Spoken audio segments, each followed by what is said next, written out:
Cthulhu-Con contains language that isn't for kids, and occasional gruesome depictions of horror. But it's fun.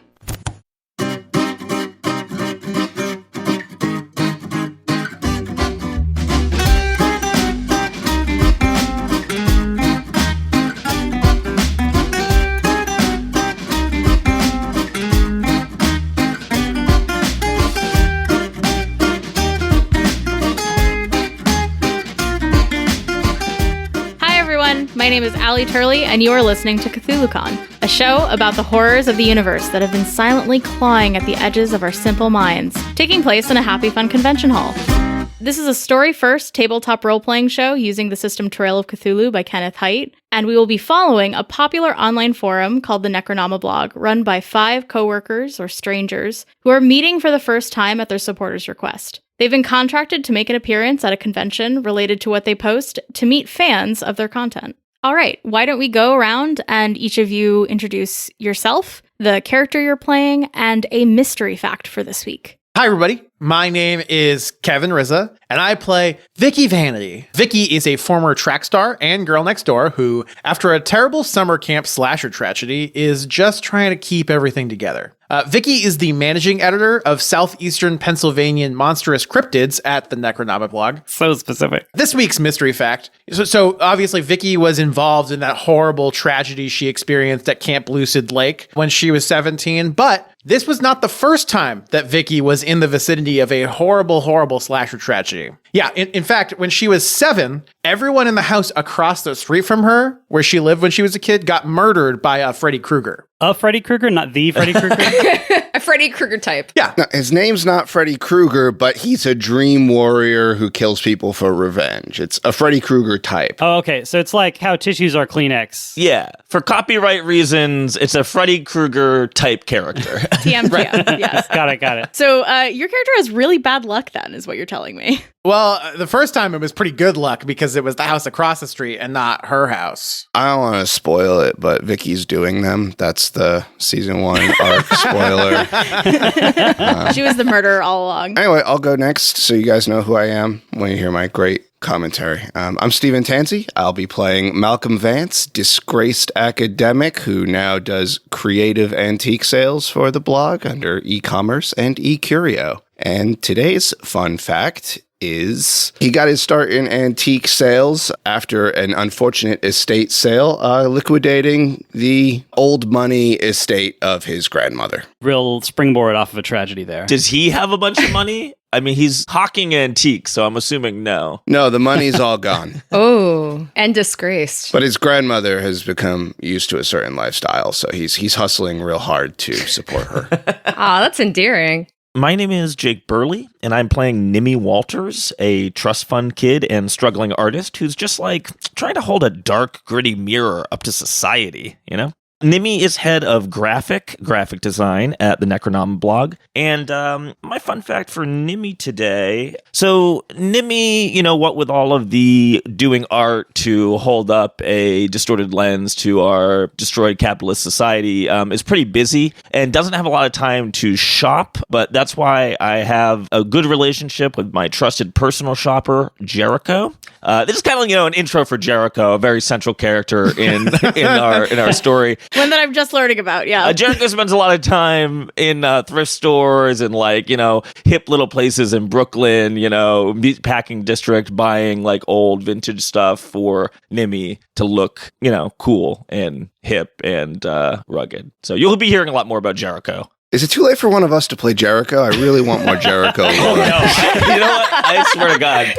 I kind of hope Jericho shows up at some point, I guess is what I'm trying to say. With a name like that. Here's my question. So Jericho, presumably Nimi likes Jericho. Oh, yeah. Nimi couldn't live without Jericho. I mean, how does Jericho feel about Nimi? I'm not sure Nimi knows that. Okay. Let's just say Jake knows how Jericho feels about Nimi, and maybe we'll find out as the story progresses. Jericho facts on the Patreon. That's right. Yeah, the Jericho side story is going to be up next week. Yeah, one shot Jericho focused.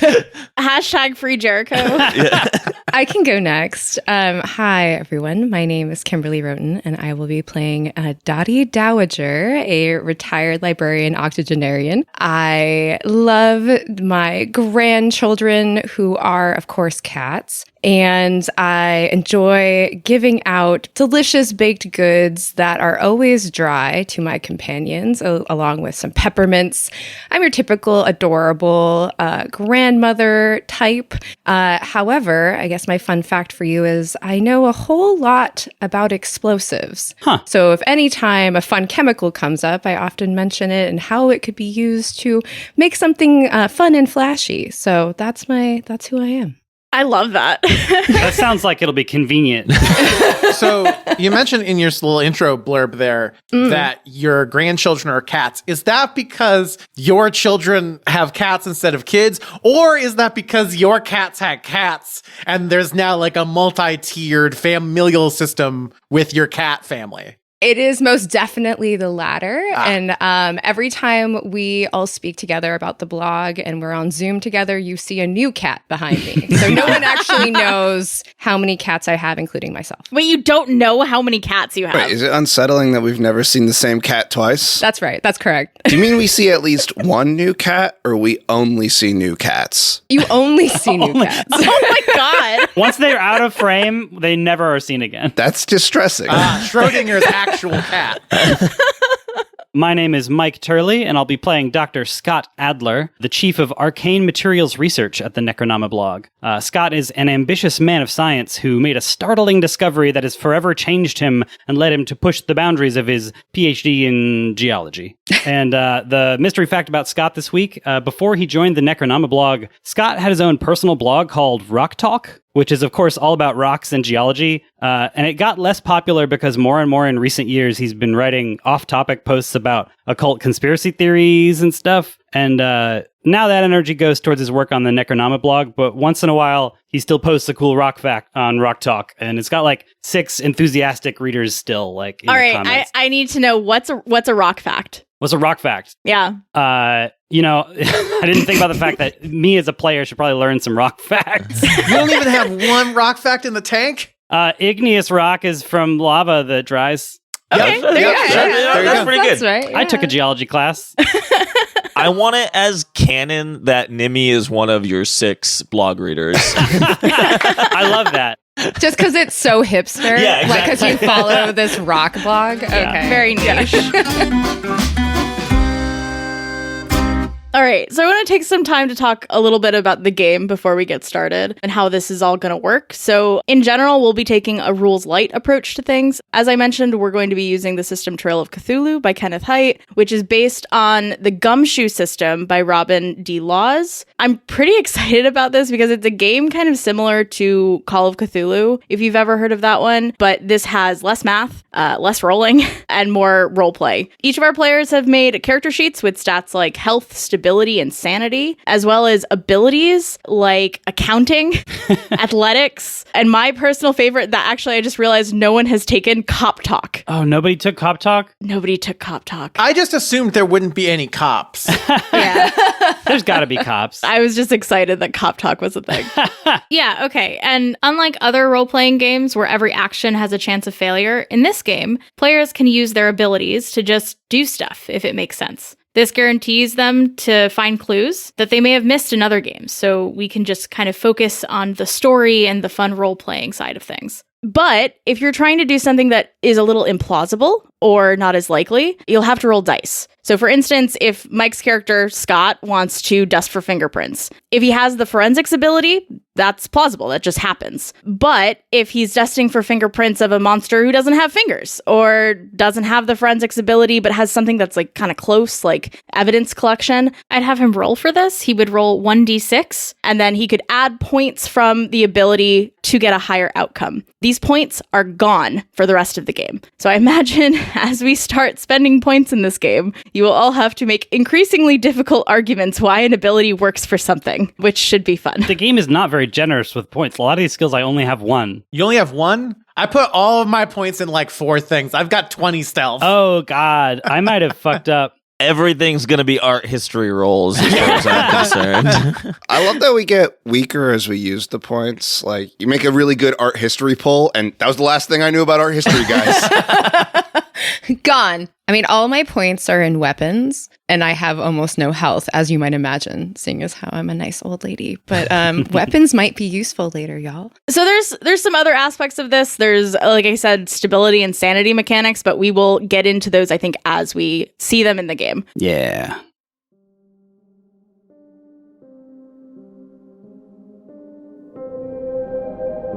In the corners of our universe, on the very fringes of everything, there is a place that few beings know exists. A place devoid of meaning and logic where the truth and reality of our world, how we've always known it, ceases to exist. There stands a singular television set, scanning, skimming, from channel to channel through the droll that humanity has set into motion to entertain themselves, and settles on an advertisement. Have you ever wondered what went into the writing of H.P. Lovecraft's classic works, like The Call of Cthulhu or At the Mountains of Madness? Do you want to talk about the existence of the Deep Ones with like-minded theorists? Or do you just want to buy your weird nephew something for Christmas he may actually enjoy? Cthulhu-Con has everything Eldritch Horror, with panels, cosplay, merch, and special guests like the creators of the Necronomiblog, writer Sharon Prince, and so much more. Come learn and unravel the truth this Friday through Sunday at the Downtown Convention Hall. The TV switches channels again, and we zoom in on an airplane waiting at a terminal, as several people board and place their luggage into overhead bins. Nimi, you are sitting in your seat, in your assigned seat. First class. First class, next to the window. Go ahead and describe your character for us. What does Nimi look like? Nimi looks real freaking cool. Okay, Nimi's got dyed purple and green, like, undertones in the hair, wearing, like, sunglasses that look like they're more for fashion than for blocking the sun. Sure. Kind of got some, like, beads, kind of dressed in a grungy fashion style, but, like, one that clearly costs, like, hundreds of dollars, even though it looks trashy. I'm kicking back in my first class seat. Everyone's boarding. And I'm trying to order a mimosa. The flight attendant's trying to tell me that they can't serve alcohol before, we're in the air. And I'm arguing. Yeah, the flight attendant kind of like looks at you and is just like, I will get you your mimosa, miss. Just wait till everyone's boarded, please. Come on. Listen, this is first class. That used to mean something.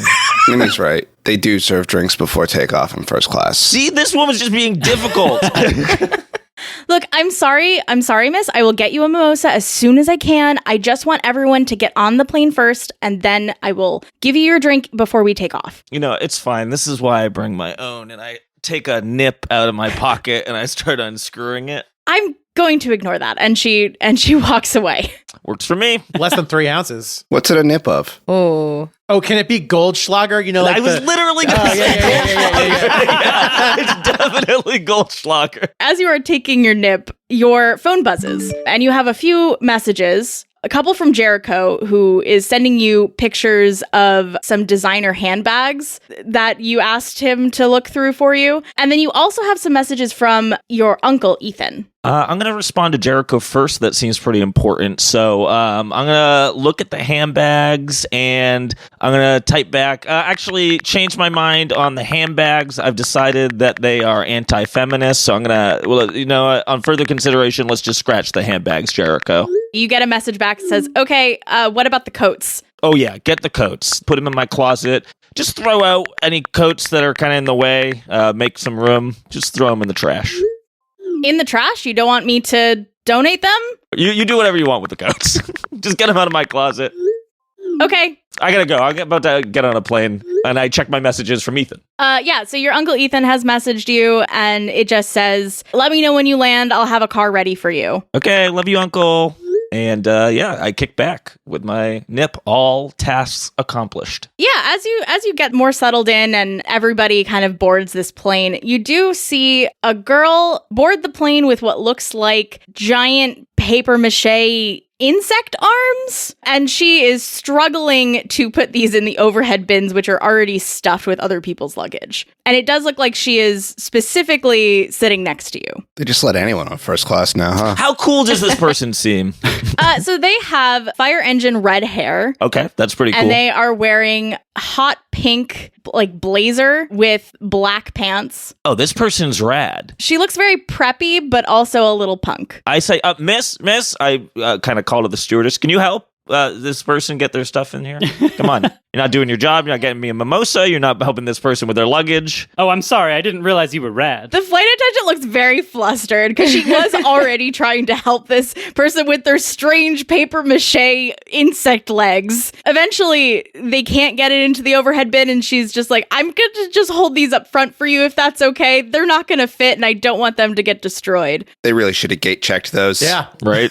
After some conversations and some insect legs changing hands, this woman sits next to you and looks over to you and says, "Hi, my name's Natalie." I don't normally talk to people on planes, Natalie, but your outfit is incredible. Where do you shop? Oh, thanks. I go to Goodwill, mostly. Interesting. That's where Jericho takes a lot of my clothes. Well, it's a great outfit. It's really cool. What are you doing here, Natalie? Goldschlager? Sure. Would you like the last third of my nip? It's probably not backwash. Yeah. She goes, "Yeah, I'm going to a convention. I'm a professional cosplayer." Oh, that's fun. What about you? What are you doing in Lincoln? Oh, I'm meeting my uncle here. He's got something for me to do. Going to this convention. It's kind of lame. Oh, is it Cthulhu-Con? I don't know the name. I wasn't really paying attention. Maybe. It's just the titular.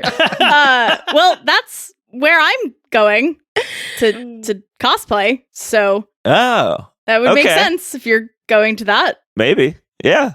Maybe. Jesus. As you guys are talking about this, the stewardess does come over with your mimosa as well as a mimosa for Natalie as well. Great. I take both of them.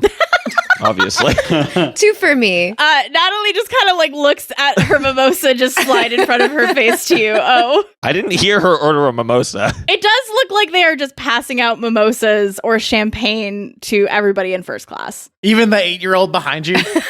Quieter baby for the flight. The plane does start to take off. You hear the general sounds of the seatbelt light going on and the stewardess walking around making sure that everyone has their seatbelts buckled. Natalie seems really nervous. It does not seem like she goes on planes very often. She is gripping both of the armrests next to her, which is one of your armrests. I'm gonna take out, like, I've got like kind of a key ring type situation on like a carabiner, and it's got a bunch of like a bottle opener, and it's got keys, but it's also got a little pillbox. I take that out, I pop it, I say, Xanax? Yes. Can I have 2? Yeah, sure, why not? Thank you so much. And she takes them and downs them with the other alcohol that she ordered. I say nothing. I'm sure she'll be fine. She quickly calms down and kind of stares off into space for a while. The airplane takes off, and as you're kind of like staring out of the window, you look at the ground and the cityscape that you're leaving. And for a moment, everything is a little different. As you look out, the city vanishes. And instead of land, the earth is coated in a dark blue ocean.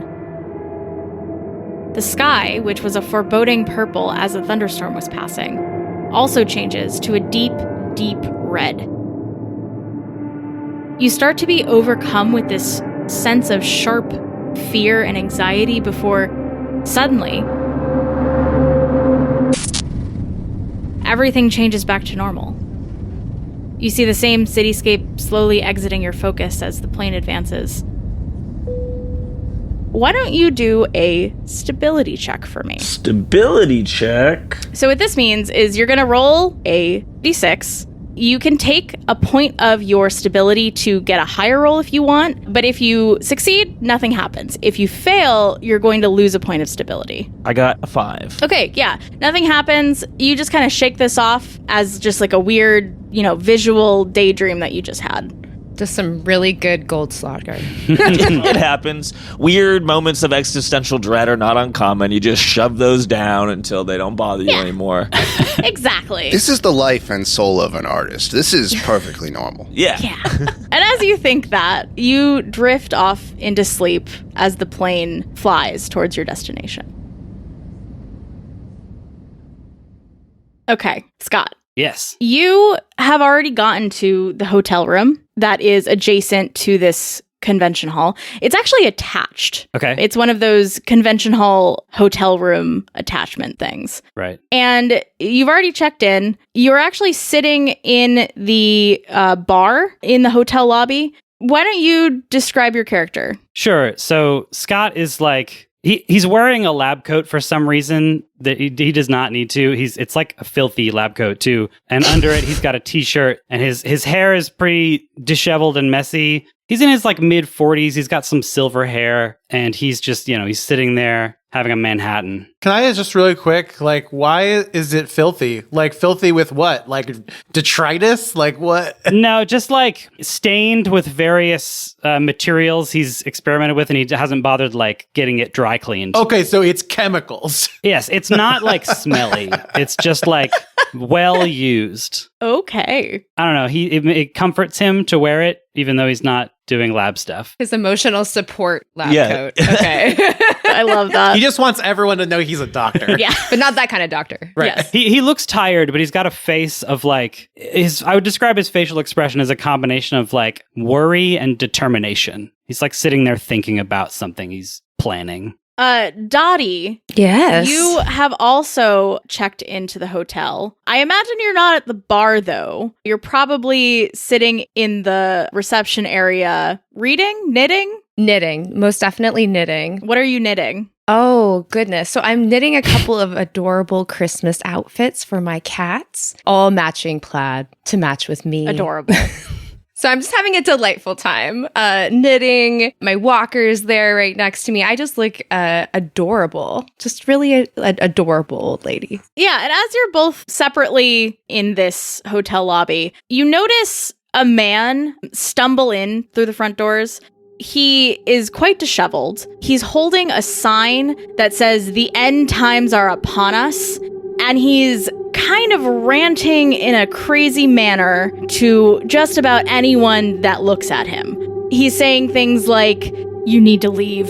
You need to leave now. This place isn't safe. This place is going to be transported. Everyone in this building needs to leave now." Very approachable gentleman. So I get up very slowly and use my little walker that's bedazzled with cat stickers. And I go over to the gentleman and I say, "Oh dear, do you need some help?" And then I reach in my pockets and I give him some peppermint candies. He takes the peppermint candies. Excellent. And he looks at you and says, "No, you need to leave. This place is not... You all need to leave. You all need to leave now." We're all gonna die, but yeah, sure, I'll have some candy. Pause for candy. He does take a second and unwrap the peppermint and put it in his mouth. But then he continues to hold the sign up in your face. I imagine he's struggling to talk a little bit now because those candies are from 1980. So they're literally rock hard. These are Werther's Originals. Yeah, in the 1980s, peppermints were made out of sand. Yeah. Oh, right. Yeah, you see a strange face cross over him, and he's just what did I do? Why did I take this? Oh dear, can I help you somewhere? Where do you need to go? Should I call the cops to help you? No, don't call the cops. Please. You have to get everyone out of this building. I hear that you're concerned, sir, but what are you so scared of? The gods. They're gonna ruin everything. This world isn't long for us. It's all going to crash. Scott walks over. He's like, "What do you mean? What gods?" And you said transported? I've seen it. I've seen it all happening. It's going to happen. This place is going to be gone. Question for the DM. Do I recognize Scott? You do recognize Scott. You've had some Zoom meetings. You know, it takes you a second because sometimes when you have Zoom meetings with people and you meet them in real life, you don't quite match one-to-one, but you do recognize him as he's talking. So this is the first time we've met in person? Yes, this is the first time you've seen Dottie. Interesting. Okay. Excellent. So I turn my attention to Scott and I say, Scott, it's me. Oh. It's me, Dottie. Dottie. Oh, Scott has to kind of shake his attention away from the crazy gentleman. Crazy gentleman. Oh, Dot, I didn't even notice you there. Hey, how's it going? You didn't notice me because I'm 5 foot tall, on a good day. But, Scott kind of goes in for a hug, sort of, but isn't quite clocking whether that's appropriate. So it's sort of those adorable, awkward side hugs. Side hug. Okay, awkward side hug. So we're getting distracted talking to each other, but what's the gentleman doing? Yeah, so actually, as you're getting distracted, you notice that the front desk has called for security. And there is a man in not quite cop attire, but cop adjacent. Cop adjacent, yeah. Paul Blart Mall Cop, if you will. Yeah, kind of. He's obviously the security of the building, but is not a cop. For my own edification, does he look like Kevin James? Oh, Paul Blart. Yeah, it does. He's a bigger gentleman. He does have a mustache. He is not on a Segway. He is the type of person that definitely eats some donuts instead of doing some work. And so he's grabbing this gentleman by the arm and is being a little rough with him as he's trying to drag him out of the building. Hey, wait, hold on. Can I just talk to him for a minute before you take him out? You have to talk outside the building. I've been instructed to take him out. He can't be here. He's disturbing some of our guests. Okay. Do what you have to do, I guess. It sounds like he's going to kill him. Yeah. All right, do what you have to do. He's just throwing him out of the hotel. Hotel security can just lift you and carry you out of building. I don't know if that's... In Nebraska?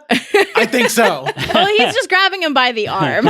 The security officer takes this man outside. Do you follow him or do you just stay in the hotel? For now, I think I'd stay, but I keep an eye on where he is and I might go out and try to talk to him. The man is escorted outside and he does just kind of stand in front of the carport area. Every person that enters the building, he's still kind of ranting the same, the world is ending nonsense. I was just going to talk to Scott. So I just say, oh, dearie, that's a lot, but it is always nice to meet a real believer. Yeah, it is. I'm a little bit worried, though, if he's kind of concerned about something going on. I don't know, is something going on? I guess, we're never perfectly safe. That's unsettling. I have a twinkle in my eye. Counterintuitively, that's weirdly comforting. Thanks. Malcolm, you are walking up to the hotel and you do see this same man holding a sign out saying the same things about the world ending, about this place being bad, and about how everyone needs to leave. Indeed we do.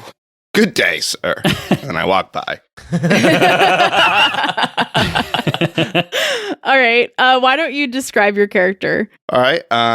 Sort of an almost Kevin James sort of Blart type figure. They're twins, actually. Sort of a larger, portlier guy, dressed nice in sort of browns, got a vest. Sort of a professor look, like a books professor, not like a science professor. Tweed jacket, weird little patches on the elbows, glasses.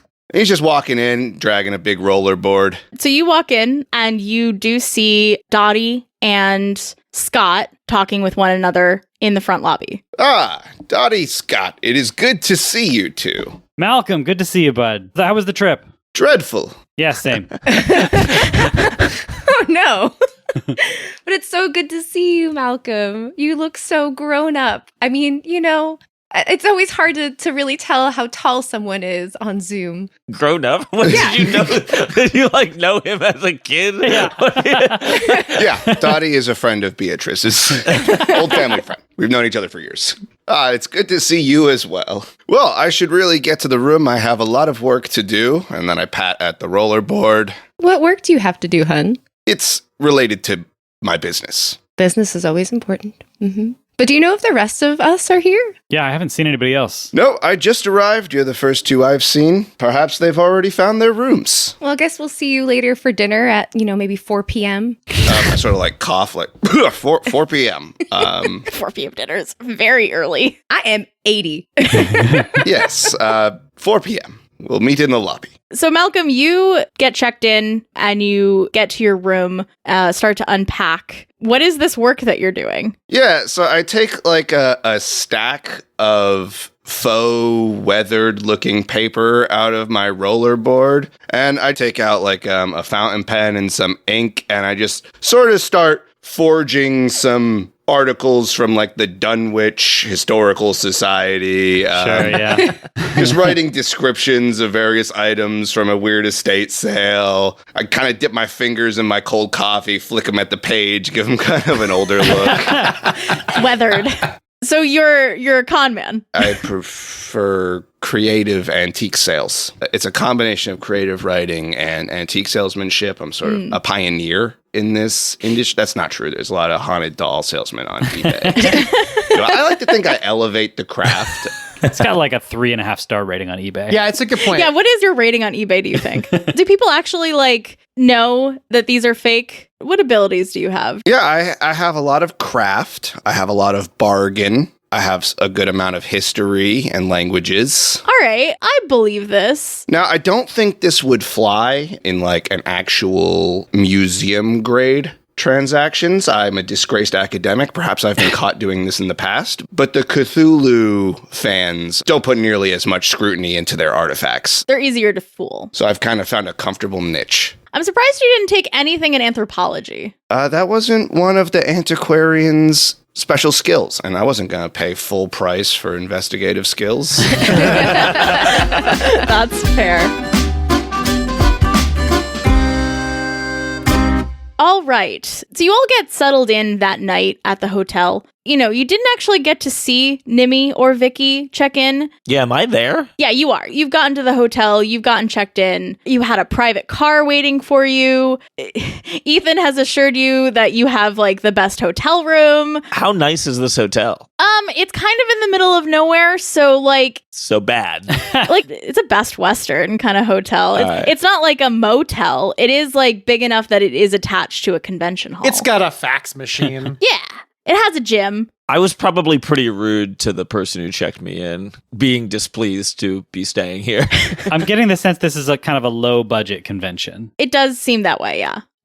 Vicky, you also get settled in for the night. You haven't met anybody yet, but you kind of wanted it that way. You refused actually to take a flight, and you had to take a train there instead. And you don't really see anybody as you get in because you got in so late for that reason. Now, did Ethan pay for my hotel room? Yes, Ethan has paid for all of your hotel rooms. Sure. Nimi has the best hotel room out of all of you, but that's just because she complained about it. Vicky actually has 2 hotel rooms. The one Ethan booked and the secret one that she booked under an assumed name. Well, no, I was going to say if he didn't pay for my hotel room, then I'm either sleeping in the dumpster behind the convention hall or I rented a storage unit for just one night. No, he paid for your hotel room. I like where your head's at, though, Kevin, because I was going to say that Nimi refused to stay at this hotel and went to a nicer one down the street.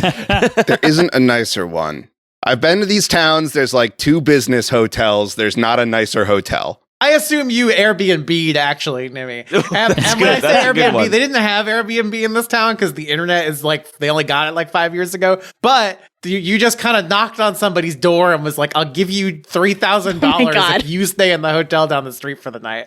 I hope we don't want any listeners in Nebraska, because we're really, episode 1, starting to shit on Nebraska, the setting of this story, apparently. We love you. You have good steak. I don't know anyone from Nebraska. I'm not committing to loving them.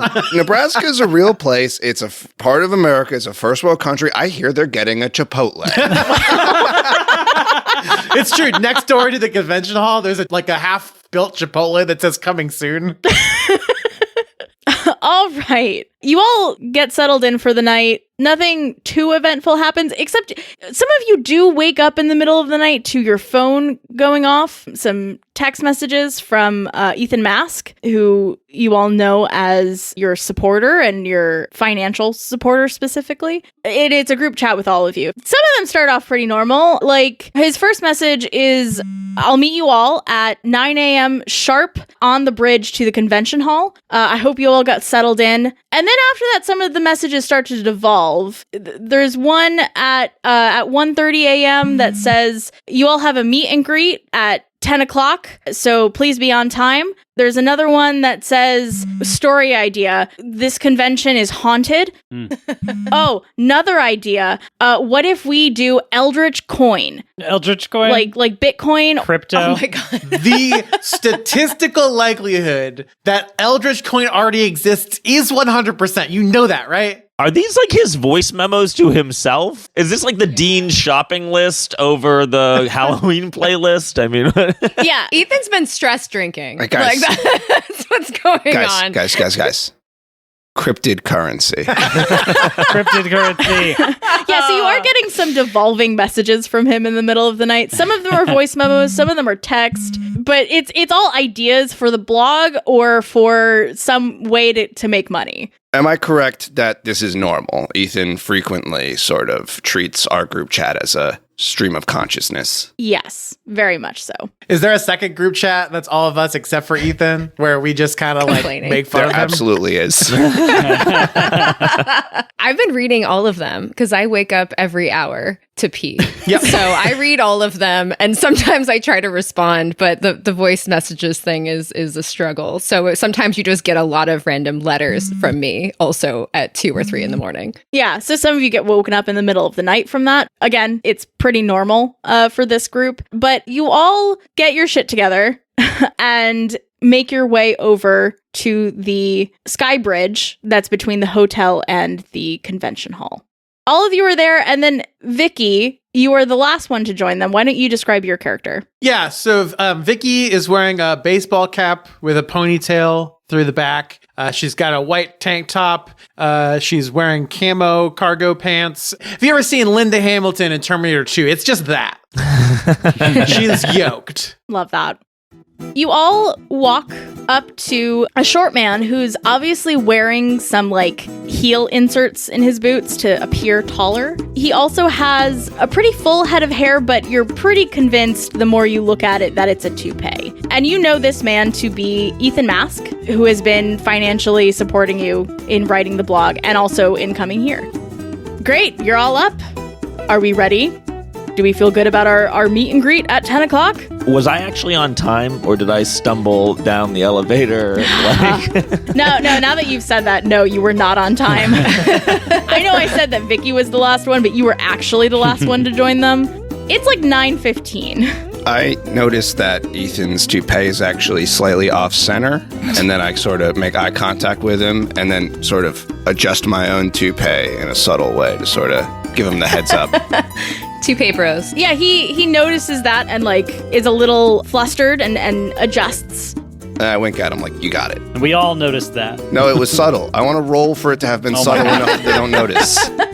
I want to roll to see that I did notice it. Well, okay, what skill would that be though? Oh, conceal is good. I've got disguise too. I think you just do it. You have conceal and disguise. Like, you recognize that he's wearing a toupee because you have one yourself, and like you can communicate. But can't I roll evidence collection? Opposed. Evidence collection Notice opposed the to your toupee. disguise roll. No, it just happens. It's fine. All right. Yeah, so you all see each other for the first time in person.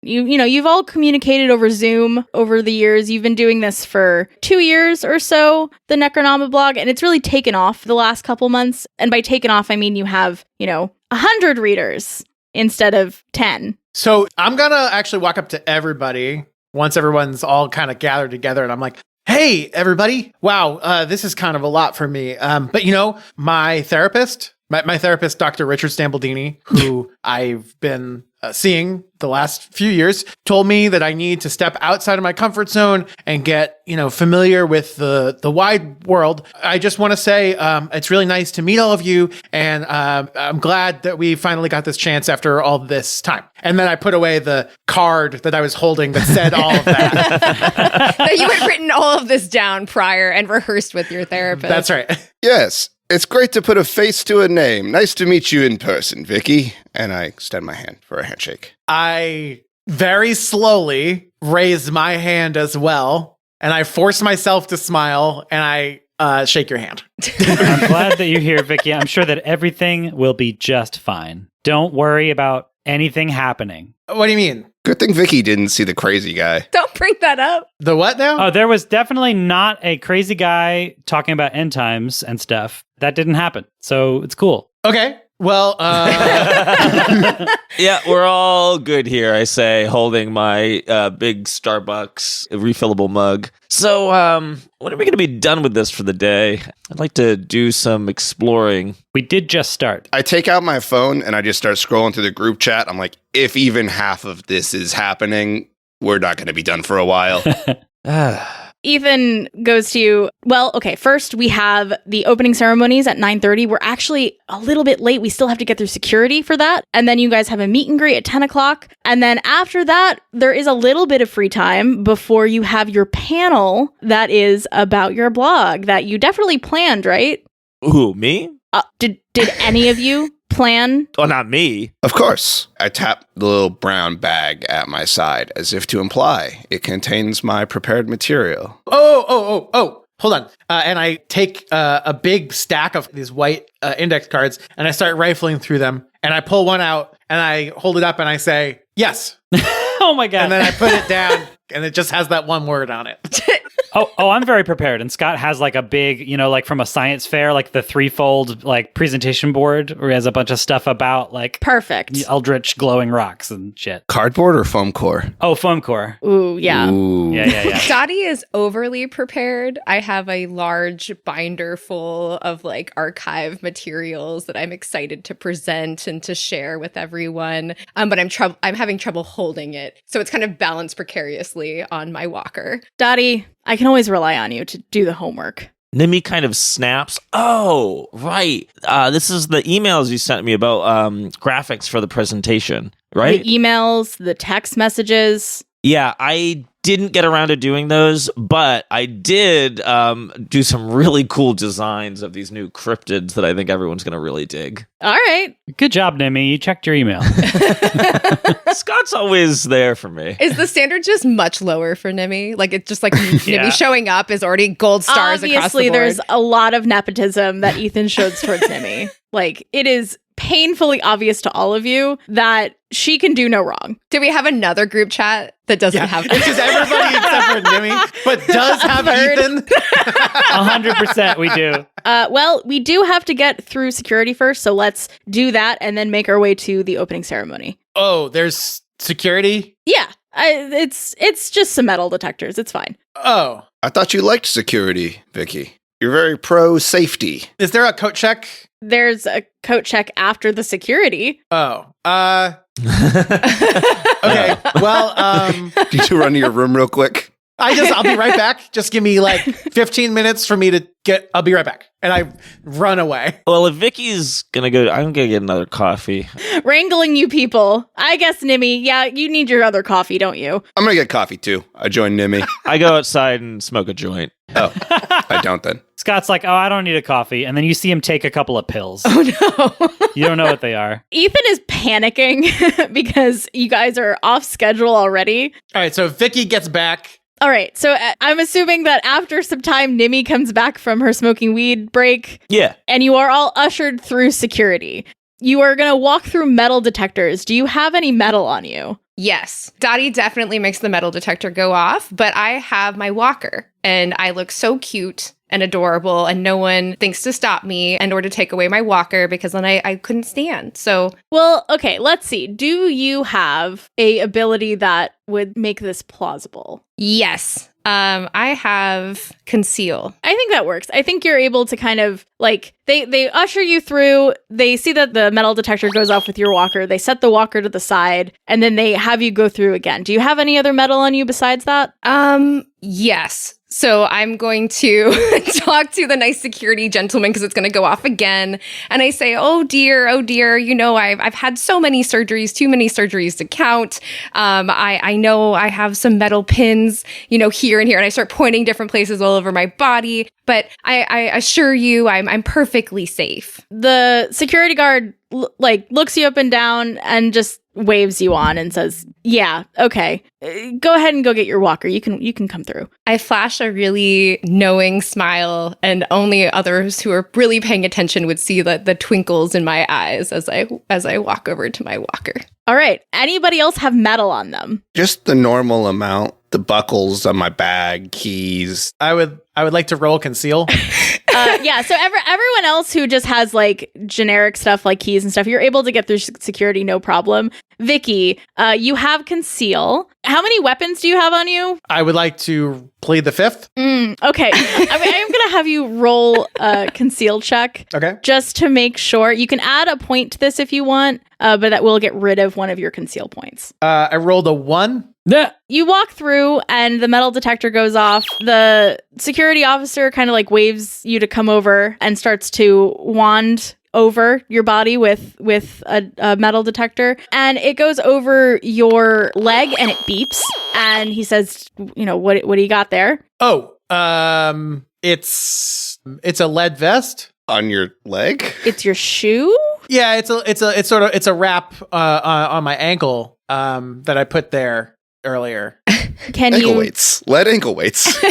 Can you take your shoe off and show me? Oh, yeah, and I pull off my boot and I roll up my cargo pants, and there's like this big wrap around my right leg. And there's not a knife? Oh, well, define knife? Like a pointy thing? Okay, fine. Look, yes, and I untie it and I pull it out, and there's like 2 different combat knives on either side of my leg. Oh my God. And I hand them over. I thought this was America. I'm sorry, miss. You can have these back, but you can't have them in the convention hall. They are going to stay with me for the duration. You can pick them up when you leave for your hotel later today. Oh, okay. And that's it? You don't need to check anything else? I mean, Why would you? should I check something else? No, you. I'm fine. Listen, we're running behind. We got to do a meet and greet soon. There's a whole panel. You got the knives. She's fine. Just can you let us through? Oh, I didn't realize that you were doing a panel or a meet and greet here. Yeah. Oh yeah, I show our credential pass. And he turns around, and there's like a big banner with all of our faces on it. Yeah.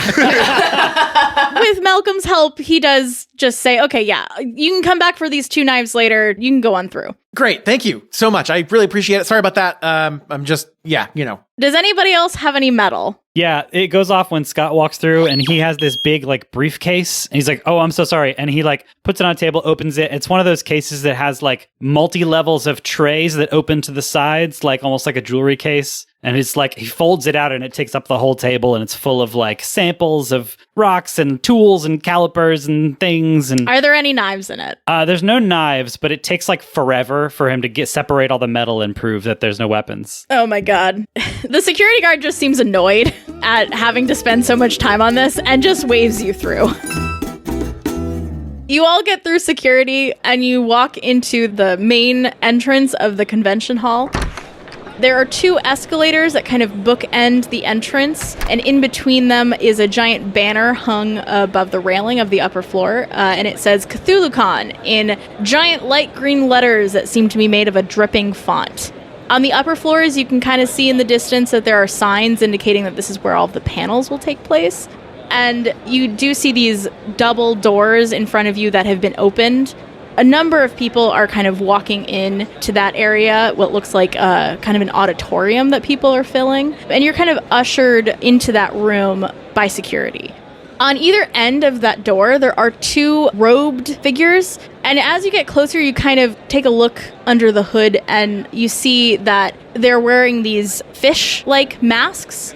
and they're holding these spears that look like tridents almost. Each of them, though, have a zip tie attached to them, which is indicating to you that these are fake.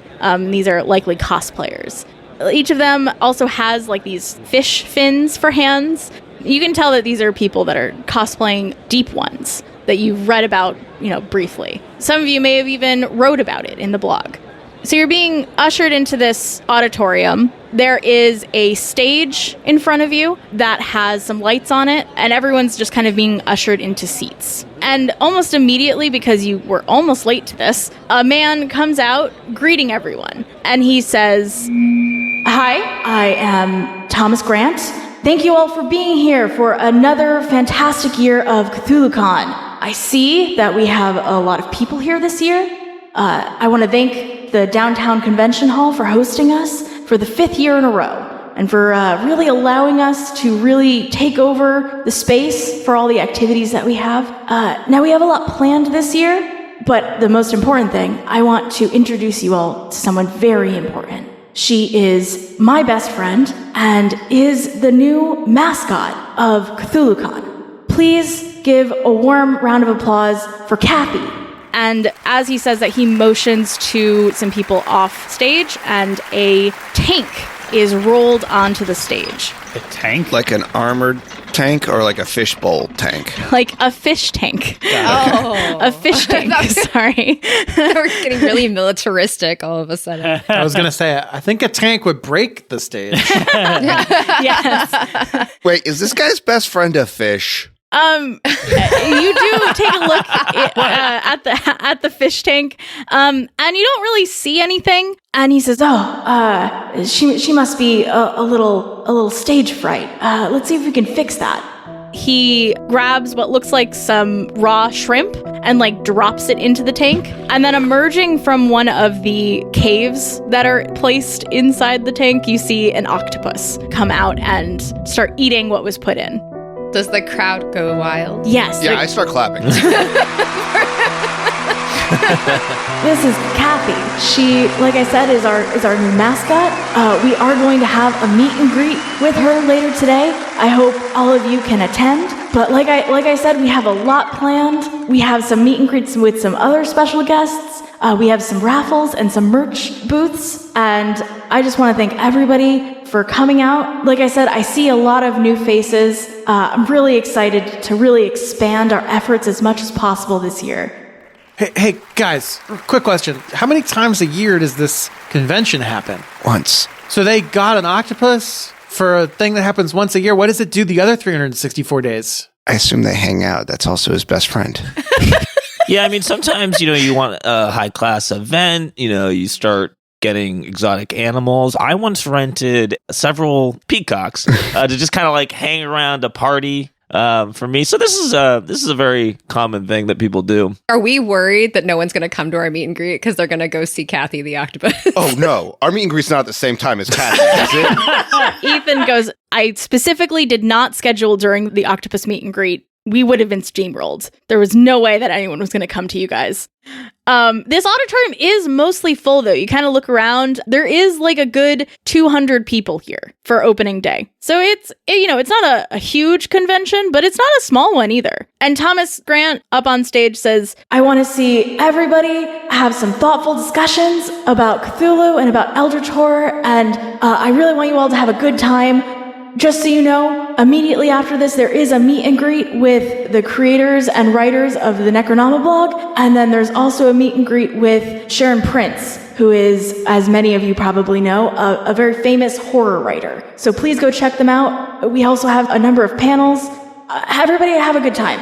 And so it seems like the opening ceremony is kind of wrapping up. The tank that Kathy is in is being rolled off set. You can actually see as it's being rolled off that the octopus is not happy about the tank moving at all because the entire thing is shaking. It does seem to be kind of in distress. That poor octopus. Yeah.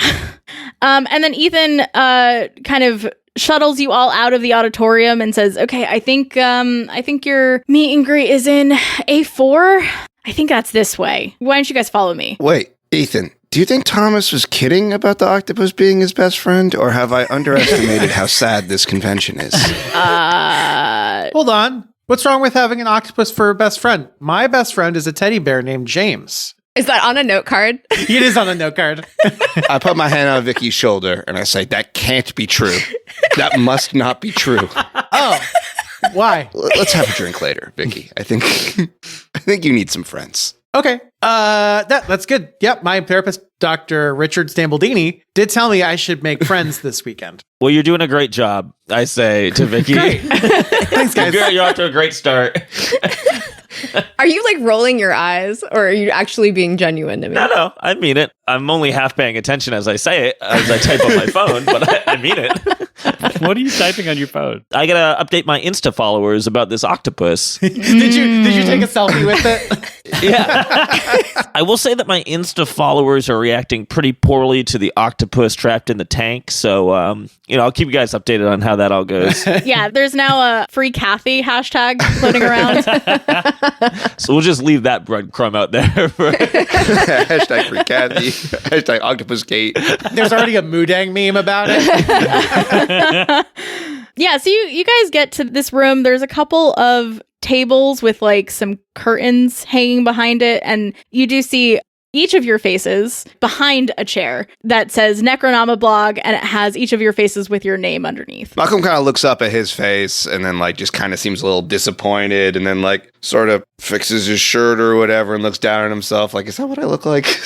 Vicky's does not look anything like her. She looks like Courtney Cox from Scream, but like the beginning of the movie. This is absolutely one of those professor about the author shots. He's standing like in a study, like a professionally done photo for that reason. But seeing it blown up like this has made Malcolm a little uncomfortable with his appearance. Scott's was definitely an older picture taken like when he was less tired and happier. And it's just like a stark contrast with his vibe right now. He's like, I got a clean lab coat and a smile and well done hair. And then you look at him. Like if you showed up for a date using that as your Tinder profile, the person would be disappointed. They'd be like, oh. That's right. Mine is just even more adorable. I'm smaller even than my already small stature, but I refuse to let anyone do a portrait of me without, of course, my grandchildren. So there are several cats adjacent to me in this portrait. And I'm also getting visibly emotional seeing this up because I keep saying, they finally believe me. They finally believe me. And I'm tearing up. Oh. Mine is like that classic Insta boho look. So I've got like the hat. I've got the kind of like shawl. I'm laughing. And it's like really professional quality photo. So you all sit down in front of your pictures, getting ready to meet some fans of your blog. And, it takes a couple seconds, but it does seem like there is a little bit of a line forming to meet each of you. Wait, we have fans? 100 of them. We're a moderately popular blog. It's only like 5 people right now. Oh, no. But it's a line. Oh, man. Nimi is into it. This is great. So the first person that comes in is a tall, lanky boy who has a shirt that actually says Necronomiblog on it. He is obviously so excited that you guys are here. And he goes up to Vicky first and is like, oh my God, you're Vicky Vanity. Oh my God. Oh my God. Oh my God. Oh my God. Can you sign this? And he hands you what looks like a printout of one of your blog entries. Hold on. And I fumble with my cards and I shuffle through them and I get one and I just say, yes. That's great. Here you go. Okay, yeah, and I take a pen and I sign the paper. Do you like the blog? Yeah, I think I've read every single entry you guys have made. Cool. I even read that silly rock blog that Scott has. Well, thank you. It's silly, pretty serious content. It's educational. Yeah, of course. I've learned a lot. Wait, is the tone of the rock blog silly? Is this insulting or is it kind of a casual rock talk? It is like a little casual, but in the way of like a science teacher who's overly enthusiastic and it's like it's really boring, but they're like, cool, science is so cool. Yeah, it's clear that this person is very much into like Eldritch Horror and cryptids, but not really rocks, but is watching it because it's you. Sure. As he says this, Scott, you hear a voice, a familiar voice, that says to you, I don't think it's silly, honey. I don't think it's silly at all. I think what you've been doing is great. Have I been hearing this voice, or is this new? You've been hearing this voice. Is it Dottie? Yeah, it's just she's just speaking quietly into your ears. It's like leaning over your shoulder. Blame the random mysterious voice on the nice old lady. It just sounds like something Dottie would say. It is not Dottie. None of you hear this. This is just what Scott hears. When I hear that, my tone changes, and I go from like a little annoyed about that silly comment to like just kind of smiling to myself. Why don't you also roll me a stability check? Sure. Okay, how's this work? You're going to do what Nimi did earlier. You're going to roll 1d6. Okay. You can spend a point of stability to get a higher roll, or you can just roll and see what happens. You know, when I made this character, I didn't think about the fact that I maybe should buy more stability points. I do have only one. Oh, no. Oh, no. Oh, shit. I wouldn't spend it here. I don't think the supportive comment from a disembodied voice is going to rock your foundations to the core. But we'll see. Okay, so 1d6.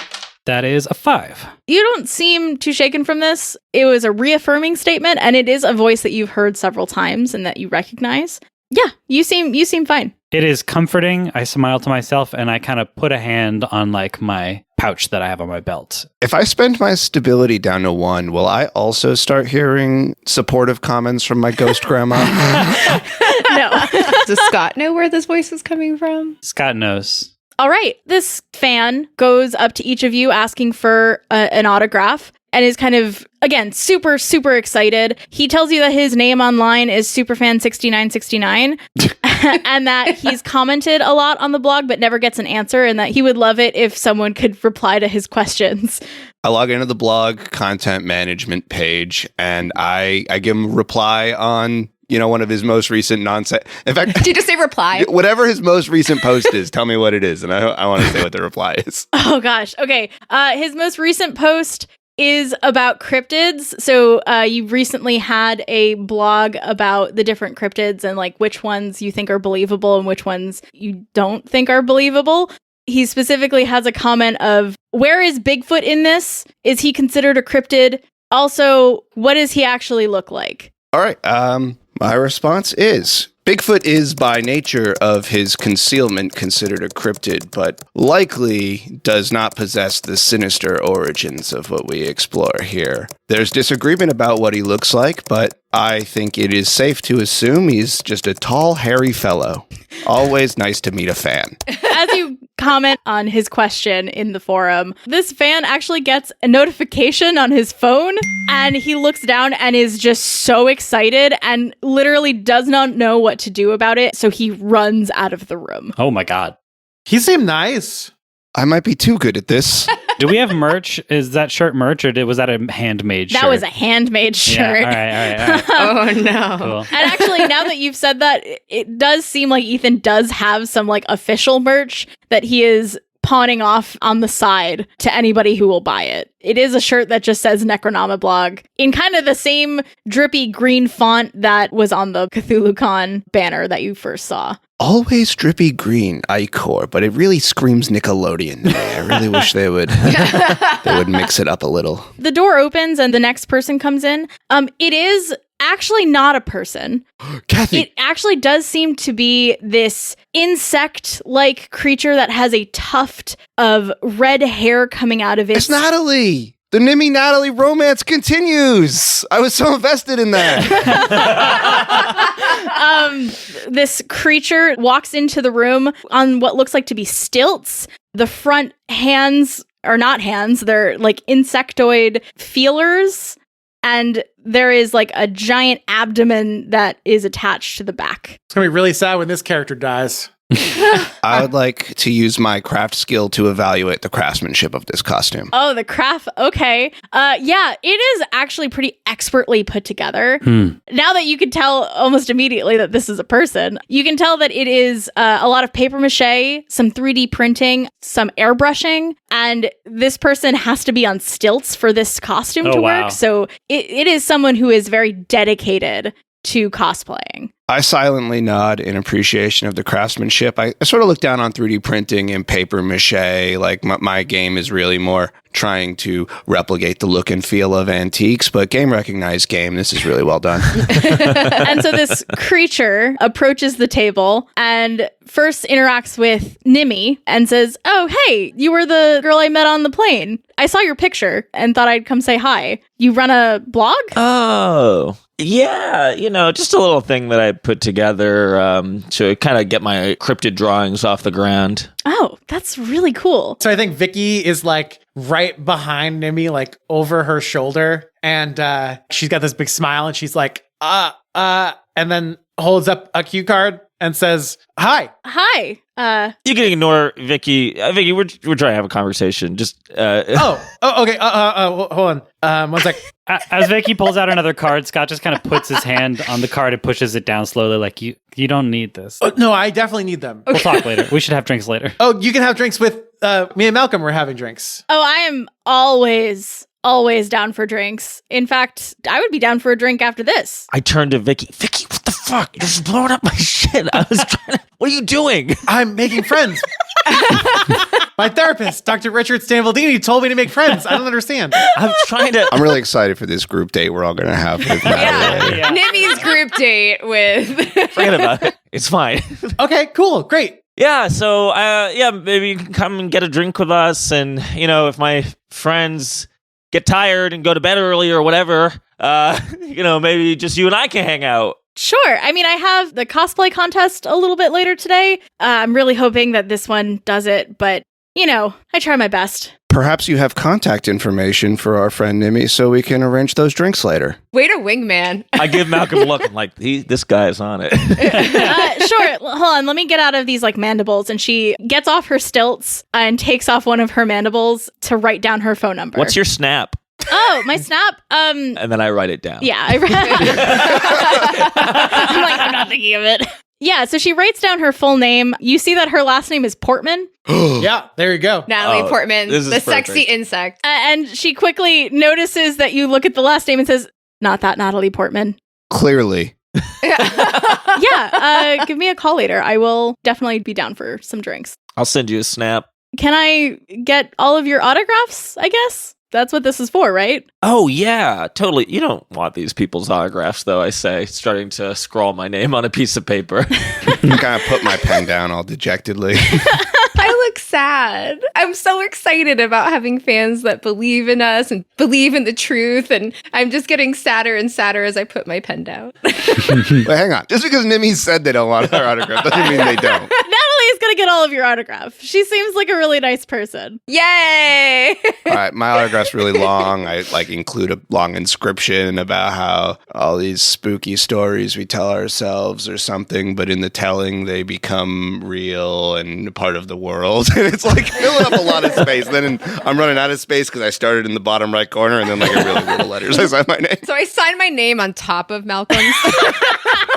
She just kind of looks at the paper, folds it and puts it in her pocket, and then gets back on her stilts and puts her mandibles back on. Well, I guess I'll see you all later. Yeah, definitely. When we all get drinks. Damn it, Vicky.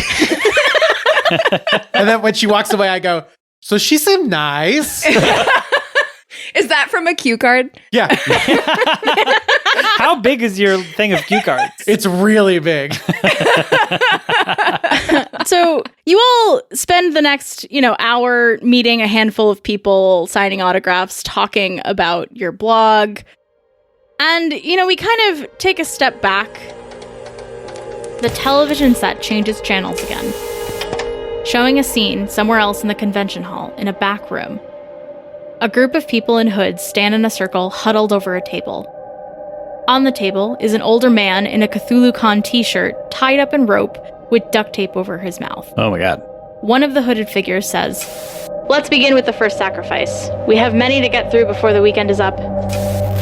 And as he says this, the others move closer to the tied-up person and muffled screams can be heard in the distance as a pool of blood runs from the group, filling indented etchings that have been made in the concrete at their feet.